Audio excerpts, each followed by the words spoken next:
Welcome to Bihar matters. जी। Static GK कला और संस्कृति की इस विशेष सीरीज के नए सत्र में स्वागत है। आज का हमारा विषय बहुत ही महत्वपूर्ण है। हम चर्चा करने वाले हैं हिंदुस्तानी और कर्नाटक संगीत परंपराओं के घरानों पर। बिल्कुल, और ये एक ऐसा विषय है जो परीक्षा की दृष्टि से सीधा अंक दिलाने वाला है। एकदम सही।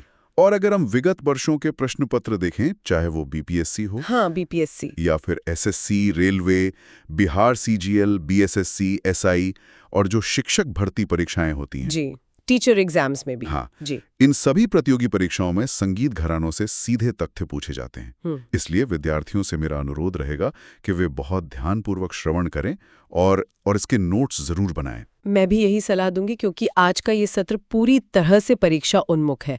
मतलब हम इधर उधर की बातें नहीं करेंगे, सीधे उन तथ्यों पर प्रहार करेंगे जो एग्जाम पेपर में छपते हैं। बिल्कुल। तो बिना किसी विलंब के सीधे विषय वस्तु पर आते हैं। सबसे पहला जो मूल प्रश्न उठता है वो ये है कि आखिर ये घराना शब्द है क्या? देखिए, अगर हम अकादमिक भाषा में कहें तो घराना संगीत की एक वंशावली है। वंशावली, हाँ, या इसे एक शैलीगत स्कूल मान सकते हैं। यह विशुद्ध रूप से गुरु शिष्य परंपरा के माध्यम से एक पीढ़ी से दूसरी पीढ़ी तक हस्तांतरित होता है। मतलब कोई इमारत या कोई भौतिक स्थान नहीं, बल्कि एक वैचारिक और कलात्मक पहचान है। बिल्कुल सही कहा। यह गायन या वादन का एक विशिष्ट तरीका है जिसे किसी गुरु ने स्थापित किया और उनके शिष्यों ने उसे आगे बढ़ाया। जी। यहाँ पर एक बहुत बड़ा तुलनात्मक तथ्य है जो सीधे परीक्षा में आता है। हाँ, बताइए। देखिए, यह जो घराना प्रणाली है, ये मुख्य रूप से हिंदुस्तानी शास्त्रीय संगीत में पाई जाती है, यानी उत्तर भारतीय संगीत में। जी। लेकिन जब हम दक्षिण भारत के कर्नाटक संगीत की बात करते हैं तो वहाँ इसी परंपरा के लिए, इसी शैलीगत स्कूल के लिए एक अलग शब्द का प्रयोग होता है। बानी। बिल्कुल, बानी। ये शब्द अभ्यर्थियों को अपने नोट्स में अंडरलाइन कर लेना चाहिए। कर्नाटक संगीत में इसे बानी कहा जाता है। तो ये तो हो गया घराने और बानी का अर्थ। अब हम प्रमुख हिंदुस्तानी गायन घरानों की ओर बढ़ते हैं। जी, गायन घराने। और इसमें सबसे पहला और ऐतिहासिक दृष्टि से सबसे पुराना नाम आता है ग्वालियर घराना। हाँ, ग्वालियर घराना। ये तथ्य सीधे पूछा जाता है कि ख्याल गायकी का सबसे पुराना घराना कौन सा है। उत्तर ग्वालियर घराना ही होगा। और अगर इसकी संस्थापक वंशावली की बात करें तो इसकी शुरुआत कहाँ से मानी जाती है? इसकी शुरुआत नत्थन पीर बख्श से मानी जाती है, और फिर ये हद्दू खान और हस्सू खान के माध्यम से एक वटवृक्ष की तरफ फैला। हद्दू खां और हस्सू खां, ये नाम अक्सर विकल्पों में दिख जाते हैं। बिल्कुल दिखते हैं। और अब बात करते हैं इसकी विशेषताओं की। ग्वालियर घराने की सबसे बड़ी विशेषता है इसकी संतुलित गायकी। संतुलित गायकी मतलब सुर और लय दोनों का एकदम बराबर ध्यान रखना। हाँ, इसमें कुछ भी अति नहीं होता।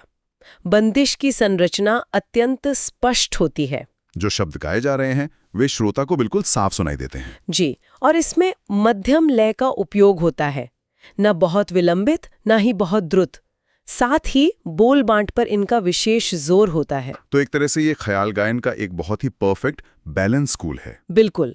और इसके जो प्रमुख प्रतिपादक हैं उनके नाम अभ्यर्थियों को रटे होने चाहिए। जैसे विष्णु दिगंबर पलुस्कर जी। जी, विष्णु दिगंबर पलुस्कर, डीवी पलुस्कर, कृष्णराव शंकर पंडित और ओंकारनाथ ठाकुर भी। हाँ, ओंकारनाथ ठाकुर और शरद चंद्र अरोलकर, ये सभी ग्वालियर घराने के दिग्गज हैं। तो ये परीक्षा का एक बड़ा बिंदु है कि ख्याल परंपरा की नींव किस घराने को माना जाता है, जिसका उत्तर ग्वालियर घराना है। एकदम स्पष्ट। अब ग्वालियर के संतुलन से आगे बढ़ते हुए एक ऐसे घराने की बात करते हैं जो बहुत ही सुर प्रधान है, किराना घराना। किराना घराना, इसके संस्थापक अब्दुल करीम खान साहब थे। जी। और जैसा कि आपने कहा, ये सुर प्रधान है। इसकी सबसे बड़ी विशेषता ही स्वर शुद्धि है। स्वर शुद्धि यानी नोट प्योरिटी पर सर्वोच्च ध्यान। ये लोग राग का विस्तार बहुत धीमे करते हैं। मैंने सुना है किराना घराने के गायक एक सुर पर बहुत देर तक ठहरते हैं। बिल्कुल।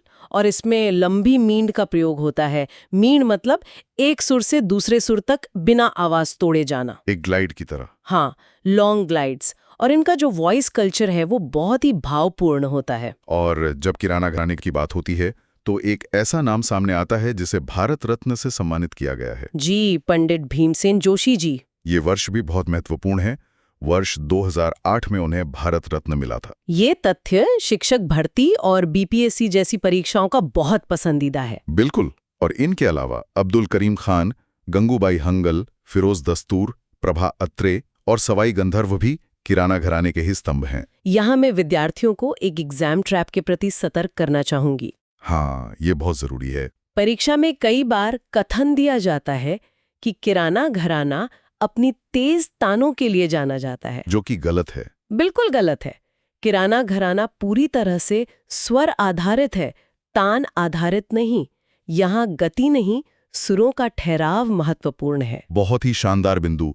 अभ्यर्थियों को ये एग्जाम ट्रैप नोट्स में स्टार मार्क कर लेना चाहिए। जी। चलिए, किराना के बाद अब जयपुर अतरौली घराने की ओर रुख करते हैं। जयपुर अतरौली घराना, इसके संस्थापक उस्ताद अल्लादिया खान थे। और ये घराना अपनी जटिलताओं के लिए जाना जाता है ना? हाँ, इसे आप संगीत का बौद्धिक स्कूल कह सकते हैं। इनकी विशेषता है जटिल राग गाना, जैसे दुर्लभ राग और विशेष रूप से जोड़ राग। जोड़ राग मतलब दो रागों को मिलाकर गाना। ये तो बहुत ही कठिन प्रक्रिया है। बेहद कठिन। इसके साथ ही इनकी ताने और लयकारी बहुत जटिल होती हैं। और इस जटिल परंपरा को निभाने वाले प्रमुख प्रतिपादक कौन हैं? इनमें किशोरी अमोनकर जी का नाम सबसे ऊपर आता है। मल्लिकार्जुन मंसूर भी। जी, मल्लिकार्जुन मंसूर, अश्विनी भिड़े देशपांडे और केसरबाई केरकर। तो अगर परीक्षा में प्रश्न आता है कि असामान्य या दुर्लभ रागों के लिए कौन सा घराना प्रसिद्ध है, तो उत्तर स्पष्ट रूप से जयपुर अतरौली घराना होगा। एकदम क्लियर। अब इसके बाद हम आते हैं आगरा घराने पर। आगरा घराना बहुत ही विशेष है। ऐतिहासिक वंशावली के अनुसार इसके संस्थापक हाजी सुजान खान माने जाते हैं। सुजान खान? हाँ, और इसकी जो सबसे बड़ी विशेषता है वो ये है कि ये ख्याल घराना होते हुए भी ध्रुपद शैली का बहुत गहरा प्रभाव रखता है। अच्छा।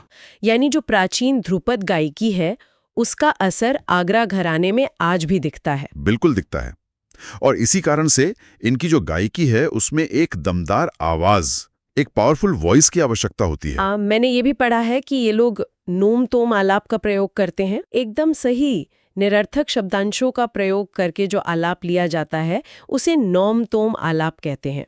और इनका बोल बांट भी बहुत दमदार होता है। और इसके प्रमुख कलाकारों में फैयाज खान साहब का नाम बहुत आदर से लिया जाता है। जी, फैयाज खान, लताफत हुसैन खान और शराफत हुसैन खान। तो यहाँ भी एक एग्जाम ट्रैप बन सकता है। बिल्कुल।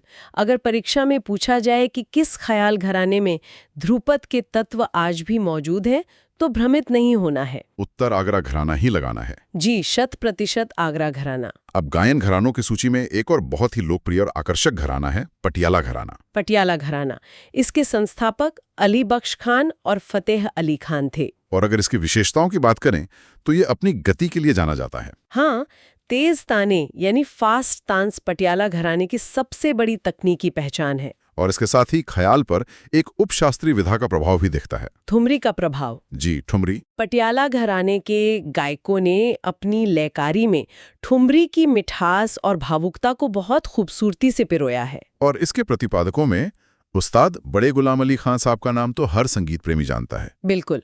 उस्ताद बड़े गुलाम अली खान, अमानत अली खान, अजय चक्रवर्ती और परवीन सुल्ताना। तो अभ्यर्थियों को ये नोट करना चाहिए कि ठुमरी प्रभावित ख्याल और तेज ताने पटियाला घराने से संबंधित हैं। जी, तो ये तो बात हुई प्रमुख हिंदुस्तानी गायन घरानों की। लेकिन परीक्षा में केवल गायन नहीं, वाद्य घरानों से भी बहुत प्रश्न आते हैं। वाद्य घराने अत्यंत महत्वपूर्ण है और इसमें सबसे पहला नाम हम लेंगे मेहर घराने का। मेहर घराना, इसके संस्थापक बाबा अलाउद्दीन खान थे। जी, और इस घराने ने भारतीय वाद्य संगीत को पूरी तरह से एक नई दिशा दी। इसकी विशेषताएं क्या है? इसमें ध्रुपद और ख्याल का एक बहुत ही अनूठा मिश्रण देखने को मिलता है।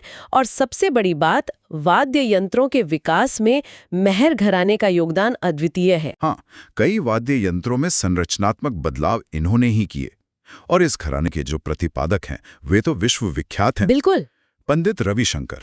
यहाँ मैं एक बार फिर याद दिलाना चाहूंगी कि पंडित रविशंकर जी को वर्ष 1999 में भारत रत्न प्राप्त हुआ था। ये बहुत ही उच्च श्रेणी का तथ्य है। 1999 भारत रत्न। जी। और इनके अलावा अली अकबर खान, अन्नपूर्णा देवी और निखिल बैनर्जी भी मेहर घराने के ही हैं। वाद्य घरानों में मेहर के बाद हम तबले की बात करेंगे। तबले में पंजाब घराना बहुत प्रमुख है। पंजाब घराना। हाँ, इसकी विशेषता है शक्तिशाली बोल और ध्वनि की समृद्ध स्पष्टता, यानी रिच टोनल क्लैरिटी। एक एक बोल बहुत साफ सुनाई देता है। बिल्कुल। और उस्ताद अल्लाह रखा, उस्ताद जाकिर हुसैन और योगेश समसी जैसे दिग्गज इसी पंजाब घराने का प्रतिनिधित्व करते हैं। तबले का एक और घराना है जो ऐतिहासिक दृष्टि से बहुत महत्वपूर्ण है, दिल्ली घराना। दिल्ली घराना तबले का सबसे पुराना घराना माना जाता है। ये एक सीधा तथ्य है परीक्षा के लिए। जी, इसके संस्थापक सिद्दर खान थे और इसकी विशेषता है स्पष्ट बोल और वादन में एक बहुत ही खूबसूरत सादगी। इनाम अली खान भी इसी घराने से है ना? हाँ, बिल्कुल। और वाद्य घरानों में अगर सितार की बात हो तो इटावा घराना, या जिसे हम इमदाद खानी घराना भी कहते हैं, उसका उल्लेख आवश्यक है। आवश्यक ही नहीं, अनिवार्य है। इसके संस्थापक इमदाद खान थे और सितार वादन में उस्ताद विलायत खान और उस्ताद शाहिद परवेज का नाम इसी घराने से जुड़ा है। तो ये तो हुए हिंदुस्तानी संगीत के प्रमुख गायन और वाद्य घराने। जी। अब हम वापस दक्षिण की ओर चलते हैं। कर्नाटक संगीत। हाँ, हमने कक्षा की शुरुआत में ही पुनरावृत्ति की थी कि कर्नाटक संगीत में घराना नहीं बल्कि बाणी प्रणाली होती है। बिल्कुल, और इसमें कुछ महत्वपूर्ण बाणी परंपराएं हैं जिन्हें विद्यार्थियों को ध्यान में रखना चाहिए। जैसे अरायकुड़ी बाणी। अरायाकुड़ी बाणी और सेम्मनगुड़ी बाणी, ये दोनों नाम बहुत बार विकल्पों में आ जाते हैं। लेकिन कर्नाटक संगीत में जो सबसे ज्यादा पूछा जाने वाला प्रश्न है, जो मस्ट रिमेंबर श्रेणी में आता है, वो है कर्नाटक त्रिमूर्ति। जी, कर्नाटक त्रिमूर्ति ये 3 महान रचनाकार हैं जिन्होंने 18वीं और 19वीं शताब्दी में कर्नाटक संगीत को समृद्ध किया। इन तीनों के नाम अभ्यर्थियों को रटे होने चाहिए। मैं नाम बता देती हूँ: त्यागराज, मुथुस्वामी दीक्षितर और श्यामा शास्त्री। त्यागराज, मुथुस्वामी दीक्षितर और श्यामा शास्त्री। हाँ, परीक्षा में प्रायः चौथा नाम देकर पूछ लिया जाता है कि इनमें से कौन त्रिमूर्ति का हिस्सा नहीं है। इसलिए ये तिकड़ी बिल्कुल स्पष्ट होनी चाहिए। एकदम। तो हमने आज बहुत सारे तथ्य कवर किए हैं। जी। इतने सारे नाम, संस्थापक और विशेषताएं। जी। तो कक्षा के इस अंतिम भाग में मैं चाहूंगा कि हम एक उच्च प्रतिफल वाली तुलनात्मक तालिका के माध्यम से एक त्वरित और व्यवस्थित पुनरावृत्ति कर लें। यह एक शानदार विचार है। क्विक रिवीजन से सारे तथ्य दिमाग में बैठ जाएंगे। तो मैं घराने का नाम लूंगा, आप उनके संस्थापक, विशेषता और प्रतिपादक संक्षेप में बताएं। बिल्कुल, चलिए शुरू करते हैं। सबसे पहले ग्वालियर घराना। इसके संस्थापक नत्थन पीर बख्श। विशेषता सबसे पुराना ख्याल और संतुलित गायकी। प्रतिपादक डीवी पलुस्कर। किराना घराना। संस्थापक अब्दुल करीम खान। विशेषता स्वर शुद्धि और लंबी मींड। प्रतिपादक पंडित भीमसेन जोशी। जयपुर अतरोली घराना। संस्थापक अल्लाह दिया खान। विशेषता दुर्लभ और जटिल राग।